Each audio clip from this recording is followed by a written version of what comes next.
പ്രഭാതവന്ദനങ്ങൾ. John Ruskin എന്നൊരു എഴുത്തുകാരൻ മാത്രമല്ല, കവിയും ചിത്രങ്ങളൊക്കെ ആർട്ടുകളൊക്കെ നിരൂപണം ചെയ്യുന്ന വ്യക്തി, അങ്ങനെ പല വിധത്തിൽ അറിയപ്പെടുന്ന ഒരു വ്യക്തി.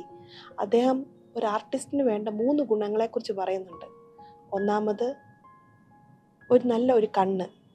അതായത് ഈ സീനറിയൊക്കെ ക്യാപ്ചർ ചെയ്തെടുക്കാൻ, അതിൻ്റെ ആ ഭംഗി ആസ്വദിക്കാൻ പറ്റിയ ഒരു കണ്ണ്, ക്യാൻവാസിലേക്ക് പകർത്തേണ്ട ചിത്രത്തിൻ്റെ ഭംഗി ആസ്വദിക്കാൻ പറ്റിയൊരു കണ്ണ്.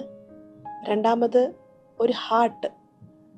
അതായത് ആ ചിത്രം, അതിൻ്റെ ആ ബ്യൂട്ടി അത് രജിസ്റ്റർ ചെയ്യുവാനായിട്ട്, അതിൻ്റെ ആ ഭംഗി ആസ്വദിച്ച് അത് രജിസ്റ്റർ ചെയ്ത് ക്യാൻവാസിലേക്ക് പകർത്തുവാൻ വേണ്ടിയിട്ട്, ആ ഫീൽ ചെയ്യാൻ വേണ്ടി ഒരു ഹൃദയം.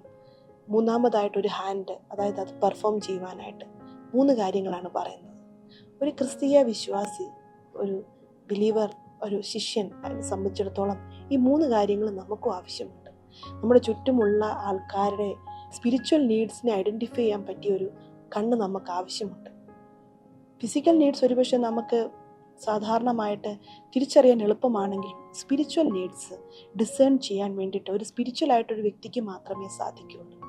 അങ്ങനെ ഒരു ആവശ്യം കണ്ടുപിടിക്കുവാനായിട്ട് നല്ലൊരു കണ്ണ് നമുക്ക് ആവശ്യമുണ്ട്. രണ്ടാമത്, ഒരു ഹൃദയം നമുക്ക് ആവശ്യമുണ്ട്. കാരണം യേശുവിൻ്റെ ഹൃദയമെന്ന് പറയുന്നത് മനസ്സലിയുന്ന ഹൃദയമായിരുന്നു. ഒരു വചനമുണ്ട്, മത്തായിയുടെ സുവിശേഷം 9:36, അവൻ പുരുഷാരത്തെ ഇടയിലില്ലാത്ത ആടുകളെ പോലെ കുഴഞ്ഞവരും ചിന്തിയവരുമായി കണ്ടിട്ട് അവരെക്കുറിച്ച് ഓർത്ത് യേശുവിൻ്റെ മനസ്സലിഞ്ഞു എന്ന്. അപ്രകാരം ഒരു ഹൃദയം, യേശുവിൻ്റെ ഒരു കമ്പാഷനേറ്റ് ഹാർട്ട് നമുക്ക് ആവശ്യമുണ്ട്.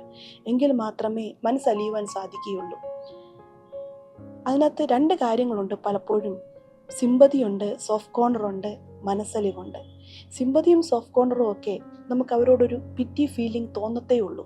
പക്ഷെ എന്നാൽ മനസ്സലിയുമ്പോൾ, കമ്പാഷൻ നമ്മുടെ ഉള്ളിൽ വരുമ്പോൾ, അതിനുവേണ്ടി എന്തെങ്കിലും ചെയ്യുവാനായിട്ടൊരു വലിയൊരു വ്യഗ്രത നമ്മുടെ ഹൃദയത്തിൽ ഉണ്ടാകും. യേശുവിന് അങ്ങനെയായിരുന്നു. യേശു രോഗികളെ കാണുമ്പോഴും ജനക്കൂട്ടത്തെ കാണുമ്പോഴും ഒക്കെ മനസ്സലിഞ്ഞ് അവർക്ക് വേണ്ടി അന്നേരം പ്രവർത്തിക്കുന്നത് നമ്മൾ കാണുവാൻ സാധിക്കും. രോഗികൾ അന്നേരം സൗഖ്യമാക്കുന്നത് കാണുവാൻ സാധിക്കും. 3 ദിവസം ഭക്ഷണം കഴിക്കാതിരുന്നപ്പോൾ അവർക്ക് വേണ്ടിയിട്ട് അപ്പം വർദ്ധിപ്പിച്ചു കൊടുക്കുന്നതായിട്ടുള്ള അത്ഭുതം നമ്മൾ കണ്ടു. ഇപ്രകാരം കർത്താവിൻ്റെ ഒരു കമ്പാഷനേറ്റ് ആയിട്ടുള്ള ഹാർട്ട് നമ്മുടെ ഹൃദയത്തിൽ വരുവാൻ നമുക്ക് കർത്താവിനോട് പ്രാർത്ഥിക്കാം. അത് മൂന്നാമതായിട്ടാണ് ഒരു ഹാൻഡ് ടു പെർഫോം. അതായത് അവർക്ക് വേണ്ടി അത് മനസ്സലിഞ്ഞ് അവർക്ക് വേണ്ടി എന്തെങ്കിലും ചെയ്യുവാനായിട്ട്, അവർക്ക് വേണ്ടി പ്രാർത്ഥിക്കുവാനായിട്ട്, അവർക്ക് വേണ്ടി ഇടിവിൽ നിൽക്കുവാനായിട്ട്, അങ്ങനെ അവരെ ആത്മീയമായിട്ട് ഉണർത്തുവാനായിട്ടുള്ള ഒരു ഹാൻഡ് വരുവാനുമായിട്ട് നമുക്ക് പ്രാർത്ഥിക്കാം. ഇന്ന് നമ്മുടെ പ്രാർത്ഥന ക്രിസ്തുവിനെ പോലെ കമ്പാഷനേറ്റ് ആയിട്ടുള്ള ഹാർട്ടോടുകൂടി നമ്മുടെ ചുറ്റും നിൽക്കുന്നവരെ ആത്മീയമായിട്ട് ഉണർത്തുവാനായിട്ടും ഉയർത്തുവാനുമായിട്ടും ഒരു വലിയ ഹൃദയവും ഒരു കണ്ണും ഒരു ഹാൻഡും ദൈവം നമുക്ക് തരുവാനായിട്ട് നമുക്കിന്ന് പ്രാർത്ഥിക്കാം. ദൈവമായ കർത്താവെ, ഞങ്ങൾ ഒരുമിച്ച് പ്രാർത്ഥിക്കുന്നു. കർത്താവ്, അങ്ങയെപ്പോലെ ഞങ്ങളായി തീരുവാനായിട്ട്, ഞങ്ങളുടെ ചുറ്റും നിൽക്കുന്നവരുടെ ആത്മീയമായിട്ടുള്ള കാഴ്ചപ്പാടുകളെ തിരിച്ചറിഞ്ഞുകൊണ്ട് അവരെ ഉയർത്തുവാൻ തക്കവണ്ണം അത് കാണുവാനായിട്ടൊരു കണ്ണും, കർത്താവ് അവരോട് കമ്പാഷനേറ്റ് ആയിട്ട് തോന്നി അവർക്ക് വേണ്ടി എന്തെങ്കിലും ചെയ്ത് അവരെ പിടിച്ചു ഉയർത്തുവാനായിട്ട്, ഇടിവിൽ നിന്നും പ്രാർത്ഥിച്ചുകൊണ്ട് അവരെ വിടുവിക്കുവാനായിട്ടുള്ള ഒരു ഹൃദയവും ഒരു കൈയും അങ്ങ് ഞങ്ങൾക്ക് തരുന്നതിനായിട്ട് നന്ദി കർത്താവേ.